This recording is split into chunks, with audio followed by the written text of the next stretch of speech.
அன்பான உறவுகளுக்கு வணக்கங்க. வீடியோக்குள்ள போகிறதுக்கு முன்னாடி நம்ம சேனலுக்கு உங்கள் பொண்ணான கையால் ஒரு லைக்கை போட்டு சப்ஸ்கிரைப் பண்ணி முழு ஆதரவு கொடுங்க தங்கமான உறவுகளே.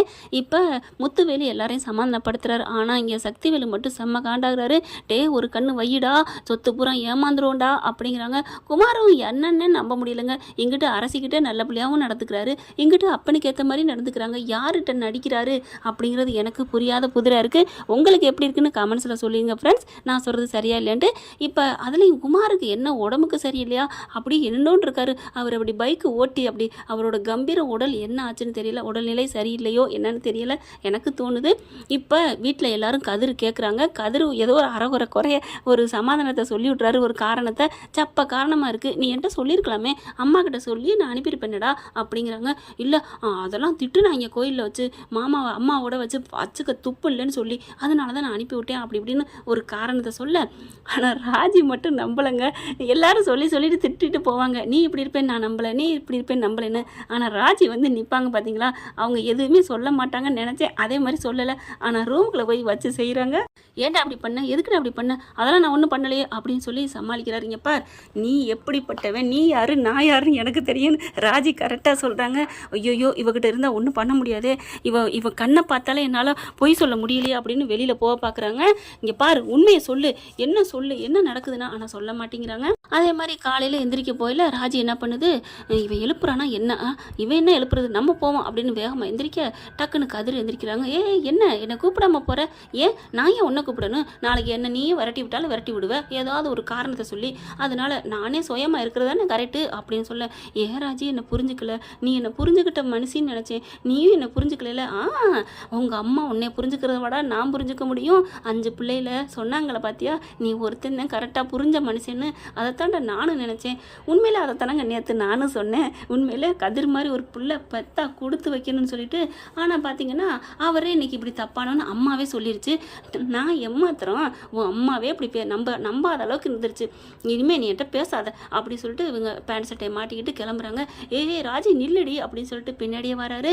ஏன் பின்னாடியே வர அப்படின்னு கத்துறாங்க. இங்கே பாரு ராஜி, நீ வர வேணான்னு சொல்லலாம், அதுக்கு உனக்கு உரிமை இருக்குது, நான் வராமல் இருக்கிறதுக்கு ஏன் இஷ்டம், அதை நீ சொல்லக்கூடாது அப்படின்னு சொல்லி தள்ளி வந்துக்கிட்டே இருக்காங்க. கரெக்டாக குமார் அதான் முத்துவேல் வராரு வெளியில்.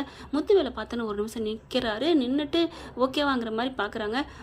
அப்படின்னு சொல்ல திரும்புகிறாங்க டக்குன்னு. ராஜி என்ன நீ இப்போ சொன்ன, மண்டே ஆட்டின, அவர் அங்கேயும் மண்டே ஆட்டினாரு, உங்களுக்குள்ளே என்னடா நடக்குது, சொல்லுடா சொல்லு அப்படிங்கிறாங்க. அதெல்லாம் ஒன்றும் இல்லடி, நீ போ, நீ கிளம்பு, நீ தான் ஓட்டப்பந்தயத்துக்கு போகிறேன், நீல போங்க பிடி உஷா போங்க அப்படின்னு சொல்ல. நான் ஓடுவேன், ஆனால் என்னமோ நடக்குது, சக்திவேல் சித்தப்பா சொல்கிற மாதிரி என்னன்னு சொல்ல மாட்டேங்கிற, பார்த்துக்கலாம் இதே நீ என் மேலே வச்சுருக்க அன்பு லவ்வு அப்படின்ட்டு போக. கடவுளே நான் என்ன பண்ணுவேன் தெரியலையே, மாமா நான் சொல்லட்டுமா ராஜிக்கிட்டேயாச்சும் அப்படின்னு பார்க்குறாங்க. பார்வையில் வேணாம் மாப்பிள்ள, அவள் தாங்க மாட்டா, இப்போவாது கோவம் மட்டும்தான் இருக்குது, அப்புறம் அவன் மனசே உடைஞ்சு போயிடும் அப்படின்னு சொல்லி தடுத்துடுறாரு. இப்போ கிரவுண்டுக்கும் போகிறாங்க, ஓடிக்கிட்டு இருக்காங்க. ஓடிட்டு கீழே மூச்சு வாங்குது, தண்ணியை ஓப்பன் பண்ணி கொடுக்குறாரு. ஒன்றும் வேணாம் அப்படின்னு பேக்கை திறந்து தான் கொண்டு வந்த தண்ணியை குடிக்கிறாங்க. ஏண்டி நான் உன்னை அப்படி என்னடி பண்ணேன், என்கிட்ட இப்படி தண்ணி கூட குடிக்க மாட்டேங்கிற, உங்கள்கிட்ட ஏன் இந்த தண்ணி வாங்கி குடிக்கணும். கரெக்டாக முத்துவேல் அதை கேட்டுக்கிட்டு தாங்க இருக்காங்க. என்ன நடக்குதுங்க, ஏன் அப்பத்தாவை நீ விரட்டி விட்ட, அப்படிலாம் இல்லை, உங்கள் அப்பாவை அசிங்கமாக திட்டுனாங்க, பெத்த தாயை விரட்டி விட்டான்னு, அதனால தான். அப்படின்னா அதை சொல்லி அனுப்பியிருக்கலாமே, அப்போ தான் போயிருக்குமே. அதெல்லாம் இல்லை ராஜி, போகாது, அது அம்மா மக வீட்டில் ஆசபாசமாக இருக்கேன்னு இருக்கும், அது சக்திவேலு திருந்தவும் இல்லை உங்கள் சித்தப்பேன், அப்புறம் எப்படி போகும். இப்போ வேணால் நான் அனுப்புனதுனால அவர் மன்னிப்பு கேட்டார், நல்லது தானே நடந்திருக்கு, விடேன் ப்ளீஸ் அப்படிங்கிறாங்க. அதெல்லாம் முடியாது, உனக்கு எனக்கு எந்த பேச்சுவார்த்தையும் இல்லை, நீ யாரோ நான் யாரோ. அப்படிலாம் நீ இனிமேல் சொல்ல முடியாதுமா. ஏன் இனிமேனா என்ன நடந்துருச்சு, நம்ம 2 பேரும் புருஷ முன்னாட்டியாக வாழ்ந்துருக்கோம், அதுக்கு பதில் சொல்லணும். புருஷ முன்னாட்டியாக வாழ்ந்துட்டா கடைசி வரைக்கும் ஒன்றாத்தான் வாழணும் அவசியமா என்ன. முத்துவேல் அப்படியே சந்தோஷமாக இருக்காரு, 2 பேரும் வாழ்ந்துட்டாங்களா அப்படின்னு சொல்லிட்டு ஒரே சந்தோஷம். கதிரும் பார்க்குறாரு தூரத்துலேருந்து, என்ன மாப்பிள்ளைங்கிற மாதிரி பார்க்க. ஆமாம் மாமா, ஐயோ அப்படின்னு கையெடுத்து கும்பிட்டு, ரொம்ப தேங்க்ஸ் மாப்பிள்ளை, என் பொண்ணு யாரோ எவனையோ நம்பி ஓடினாலும் நீ அவளுக்கு வாழ்க்கை கொடுத்துட்டியா அப்படின்னு நினச்சி கையெடுத்து நன்றி சொல்ல. மாமா சும்மா விடுங்க அப்படின்னு சொல்லிட்டு விடுங்க அப்படி சொல்ல. டக்குன்னு ராஜி பார்க்குது, என்ன விடுங்கங்கிற, உன்னையப்போ நான் பிடிச்சேன், இல்லை நான் ஏதோ ஒரு நினப்பில் சொல்லிட்டேன், விடு ராஜி அப்படி சொல்ல. இல்லை நீ ஏதோ மார்க்கமாக இருக்க, என்கிட்ட பேசாத, உனக்கு எனக்கு ஒன்றும் இல்லை அப்படிலாம் சொல்ல முடியாதுமா, உனக்கு எனக்கு ஒரு உயிர் கூட உருவாகலாம்.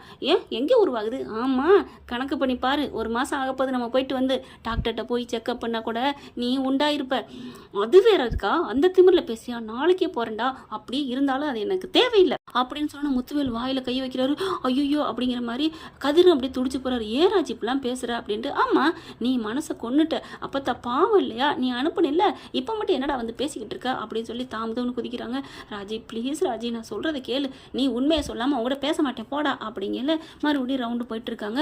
முத்துவேல் அப்படியே நடந்து வந்துட்டு இருக்காரு. நடந்து இப்படி இவங்க 2 பேர் கிராஸ் பண்ணி வர்றாங்களா, வந்த கூட பார்க்குறாங்க. அப்படியே ராஜி அப்படிங்கல அப்பா அப்படிங்கிறாங்க. அப்பத்தான் இவன் அனுப்பிட்டான்னு நீ எதுவும் நினைக்காதீங்கப்பா அப்படி சொல்ல, நான் ஒன்றும் நினைக்கலம்மா, நீ சந்தோஷமா இருக்கியா அப்படிங்கிறாங்க. நான் சந்தோஷமா இருக்கேன்ப்பா, இவன் தான்ப்பா மாறிட்டான்ப்பா, நான் தெரியாமல் இவனை அப்படின்னு வாயை பொத்திடுறாரு. நீ கதிரை மட்டும் அப்படி சொல்லவே சொல்லாதம்மா, ஏன்பா அப்படின்னு சொல்ல, உனக்கு கிடைச்ச பொக்கிஷம்மா, அவனை மாதிரி மாப்பிள்ளை உலகத்தில் நீ எங்கே தென்னாலும், ஏன் நான் பார்த்து வச்சிருந்தேனே சீமையிலேருந்து கோடீஸ்வரன் 10 பங்களா இருக்குது, 100 வண்டி இருக்குது அப்படின்னு சொல்லி அவனை கட்டியிருந்தா கூட நீ இப்படி வாழ்ந்திருக்க முடியாதுமா. தங்கமான மனுஷன் கதிர், அவனை பேசுறதுக்கு யாருக்கு ரைட்ஸ் இல்லை, யாருக்கும் சுத்தமானவன் இல்லை, அருகதை இல்லைம்மா. என்னப்பா அவனை பற்றி இவ்வளோ பெருமையாக பேசுகிறீங்க? ஆமாம் ராஜி, ஆமாம், எனக்கு தெரிஞ்சதுனால தான் சொல்கிறேன். அப்போ விரட்டி விட்டானா அதுக்கு ஒரு காரணம் இருக்குது, நான் சொல்லித்தான் செஞ்சான். நீ வந்து அவனோட நீ வந்து சகஜமாக இருக்கணும், புரியுதா அப்படி சொல்ல. என்னப்பா ஆமாம் அப்படிங்கல கதிர் பக்கத்தில் வர்றாரு. இங்கே பாருங்கள், இனிமேல் அவர் இப்படி நடந்துக்க மாட்டா, நீங்கள் தைரியமாக போங்க மாப்பிள்ளை. அப்பா என்னப்பா மாப்பிள்ளைலாம் சொல்கிறேன்? ஆமாம்மா, அப்படி இந்த கதிர் என்னப்பா அப்படி செஞ்சான், உங்களுக்கு என்னப்பா இருக்குது அப்படின்னு சொல்கிறாங்க. என்ன இருக்குங்கிறது பிரச்சனை இல்லை, கதிர் மேலே எந்த தப்பும் இல்லை, அதை விட அவனை மாதிரி ஒரு மனுஷனும் இல்லை, உனக்கு ஏற்ற புருஷன் அவன் தான். அவன் கூட சொல்லக்கூடாது, அவரோட நீ நல்லா வாழணும், அதுதான் என்னோட ஆசை, என் கடைசி ஆசையும் அதுதான். அப்பா என்னப்பா கடைசி ஆசைன்னு சொல்கிறீங்க? இல்லை ஒன்றும் இல்லைம்மா, நீ கிளம்பு அப்படின்னு சொல்ல. அப்பா என்னப்பா கடைசி ஆசைன்னு சொல்கிற, சொல்லுப்பா அப்படின்னு சொல்கிறாங்க. ஒன்றும் இல்லை, நீ கிளம்பு மாப்பிள்ளை, நீங்கள் கூட்டிகிட்டு போங்க அப்படின்னு சொல்ல. வராஜி வா நம்ம போவோம் அப்படிங்கல. நீ தொடாதடா, நீ சொல்ல மாட்டேங்கிறீல அப்படின்னு சொன்னோன்னே முத்துவேல் பார்க்குறாரு. ராஜி அப்பா மேலே இவ்வளோதான் உனக்கு மதிப்பு பாசமா, ஏன்ப்பா அப்படிலாம் சொல்கிறேன்? ஆமாம், இவ்வளோ நேரம் அவன்கிட்ட கிளிப்புளிக்கு மாதிரி சொல்கிறேன், படித்து சொல்லேன், மறுபடியும் அவன்கிட்ட நீ அவர்கிட்ட திட்டுற அப்படிங்கிறாங்க. அப்பா சாரிப்பா, உண்மையை சொல்ல மாட்டேங்கிறான்ல, அதுதான் எனக்கு கோவம், அவர் மேலே எந்த தப்பு இல்லை, நீ கூப்பிட்டு போ மாப்பிள்ளை, நீங்கள் கூப்பிட்டு போங்க அப்படிங்கிறாங்க.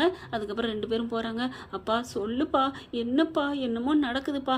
ஒன்றும் இல்லைம்மா, நீ போமா, என்னை கத்த விடாதன்னு சொல்லலே மயக்கம் வந்துடுது. மயங்குறாரு, அப்படி தடுமாறாரு. மாமா அப்படின்னு ஓடி வந்து கட்டி பிடிக்கிறாங்க. அப்பா என்னப்பா ஆச்சு அப்படின்னு சொல்லிட்டு தடுமாறி 2 பேரும் கையிலையும் அப்படி தாங்கி பிடிக்கிறாங்க. என்னப்பாச்சு அப்படி சொல்ல ரத்தம் வாந்தி எடுக்கிறாரு. என்னன்னு சொல்லல, இங்கே பாரு உங்கள் அப்பாவுக்கு இந்த வியாதி இருக்குடி அப்படின்னு சொல்லி அழுகிறாங்க. இதுக்கு தான் மறைச்சிங்களா? ஆமாம், அம்மா கூட இருக்குன்னு ஆசைப்பட்டார், அதனால தான் நான் அம்மாச்சி அனுப்பி வச்சேன், முதல்ல ஆஸ்பத்திரி தூக்குங்க அப்படின்னு சொல்லிட்டு தூக்கிக்கிட்டு அள்ளி அடிச்சுட்டு போகிறாங்க. என்ன ஃப்ரெண்ட், இப்படி போனால் நல்லா தானே இருக்கும். பார்க்கலாம் என்ன நடக்க போகுதுன்னு. Thank you friends.